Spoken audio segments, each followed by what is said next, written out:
These are the basic stats you should know for PH201 Principles of Epidemiology. This is Adela Hruby, an assistant professor in the School of Medicine. So these are some of the keys from Chapter 12, Essentials of Epidemiology and Public Health by Aschengrau and colleagues. Mostly the chapter is about helping you develop an understanding of the intersection of epi-research methods and the discipline of biostatistics. And these include things like hypothesis testing, probability, p-values, confidence intervals, distributions, sample size, and power calculations. Now, most of these concepts will be covered in PH205, which is Principles of Biostatistics.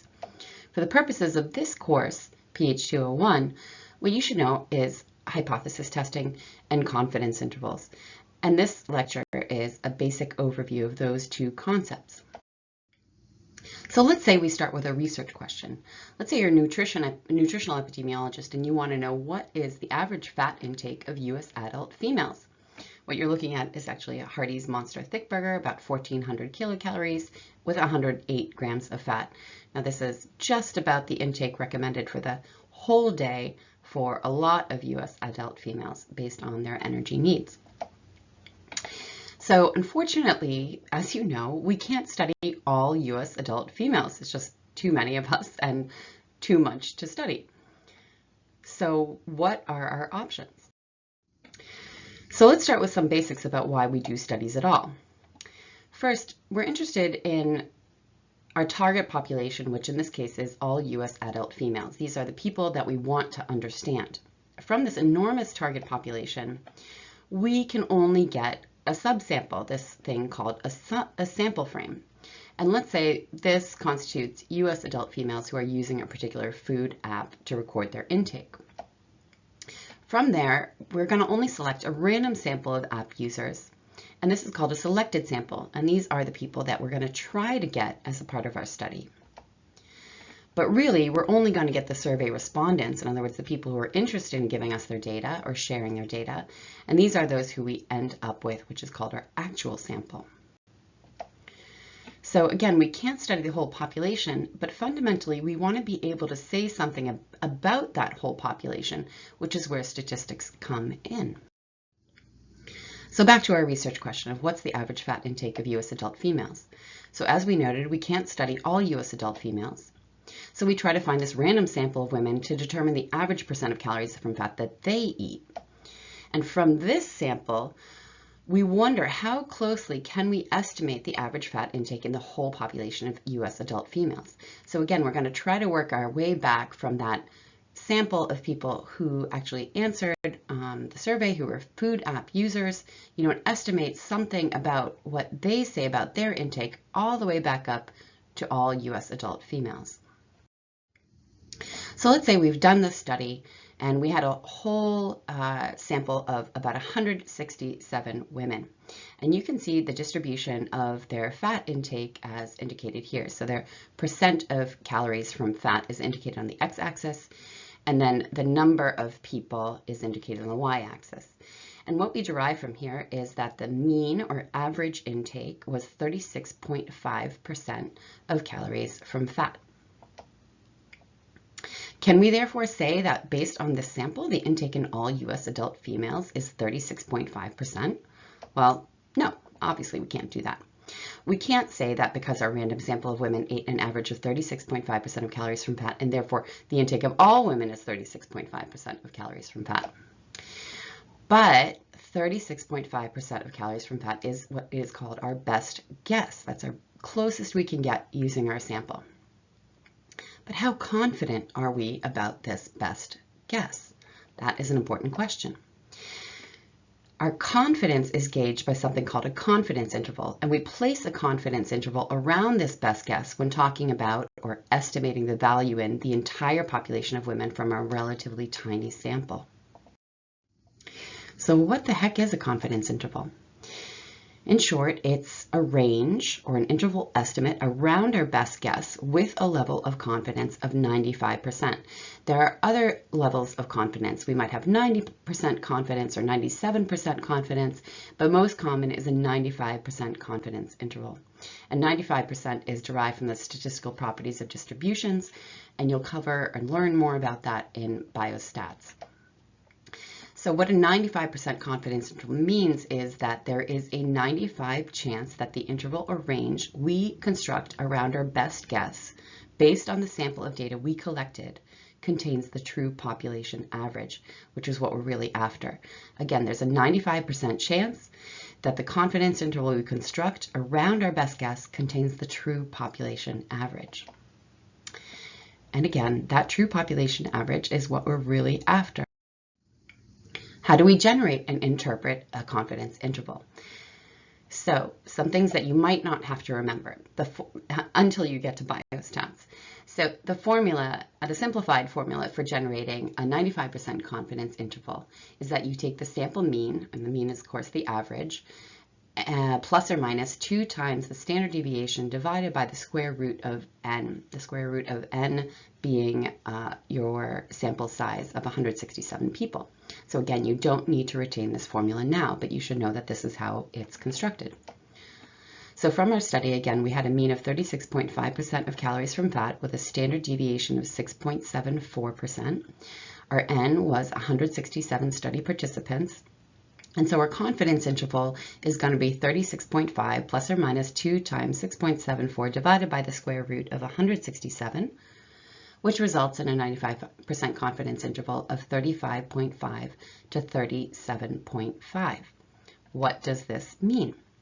It means that we are 95% confident that our true population average intake of calories from fat in U.S. adult females is between 35.5% and 37.5%, and that our best guess is that average intake is 36.5% of calories from fat.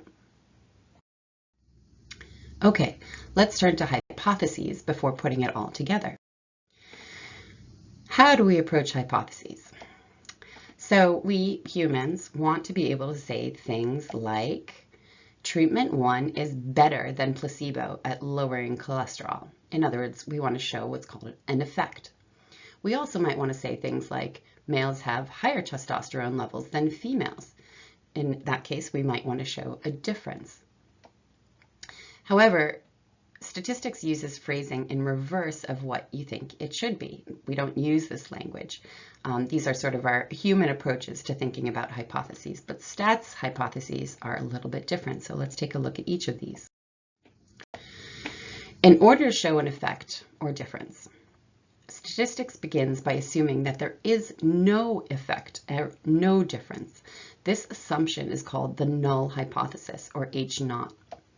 So prior to collecting data, rules are often chosen to decide whether the data are going to meet those requirements, meet those assumptions, consistent with the assumption of no effect.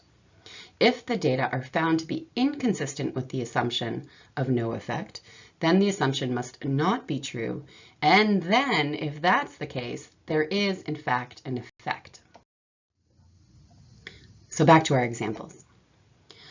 We want to be able to say something like treatment 1 is better than placebo at lowering cholesterol. In stats, we instead reverse it and start with a null hypothesis and say something like, we assume that there is no difference in effect or no association between treatment 1 and placebo unless the data show us otherwise. What we formally say in stats is that the null hypothesis is that there is no difference in effect between treatment 1 and placebo in lowering cholesterol. This is known as H0, and H0 would be written out as the mean cholesterol levels in treatment are equal to the mean cholesterol levels in placebo. In other words, that equal sign indicates there is no difference. The alternative hypothesis is that there is a difference in effect between treatment 1 and placebo. This is known as H sub A, or just the alternative hypothesis. And in this case, it's quite simply that the mean cholesterol in the treatment group is not equal to the mean cholesterol in the placebo group. And notice that we don't say that the mean cholesterol in the treatment group is going to be higher or lower than the mean cholesterol in the placebo group, just that they're not going to be equal to each other. So in our second example, we want to be able to say things like males have higher testosterone levels than females. In statistics, we reverse it and start with a null hypothesis, which in general terms would be something like, we assume there is no difference in testosterone between males and females unless the data show otherwise. And what we formally say in stats is that the null hypothesis is that there is no difference or no association between males and females in terms of their testosterone levels. Again, this is known as H0, and it's written out as mean testosterone in females is equal to mean testosterone in males. The alternative hypothesis is that there is a difference between males and females, again known as HA or H sub A, with the mean testosterone in females being not equal to the mean testosterone in males. So a thing about the null hypothesis, again, the null hypothesis indicates no association. That's always going to be the null. And the statistical test that we run judges whether or not we can reject that null hypothesis based on the data we observe. Note that we never, ever, ever accept a null hypothesis. We only reject a null hypothesis or fail to reject a null hypothesis based on the data we observe. Recall that null hypotheses for risk ratios on the right side of your screen, odds ratios, which will be introduced shortly, or risk differences are as follows. For risk ratios and odds ratios, those null values are 1. The risk difference, the null value is 0. Or for mean differences for continuous outcomes like testosterone levels or for things like cholesterol levels, then the null value is 0. So let's put together our confidence intervals and hypotheses. Let's say we are researchers who are studying the effectiveness of the Pfizer COVID-19 vaccine. Before the study begins, we state the null hypothesis. In plain language, we want to say something like the Pfizer vaccine does not protect against symptomatic COVID-19. In stats language, we would say that our null hypothesis is that the relative risk of COVID-19 with the vaccine is equal to the relative risk of COVID-19 with no vaccine. An alternative hypothesis would be that the relative risk of COVID-19 with the vaccine is not equal to the relative risk of COVID-19 without the vaccine. So let's see what happens. So let's say the study, which we only conducted in a small sample of people. Remember, we want to show something about its effectiveness all over the globe, but we can't do that. We can only study a small sample of people. So let's say that our study showed that the vaccine reduced symptomatic COVID-19 when compared to no vaccination. And in fact, this was the relative risk. It was 0.076 with a confidence interval of 0.047 minus 0.125. So in other words, that relative risk is very, very low for those vaccinations relative to those who did not get the vaccine. So what we could say is that vaccine effectiveness, this is just flipping those numbers around, vaccine effectiveness is 92.4% against COVID-19, symptomatic COVID-19, with that confidence interval also flipped around of 87.5 to 95.3%. So really highly effective vaccine. How do we interpret both that relative risk as well as that confidence interval?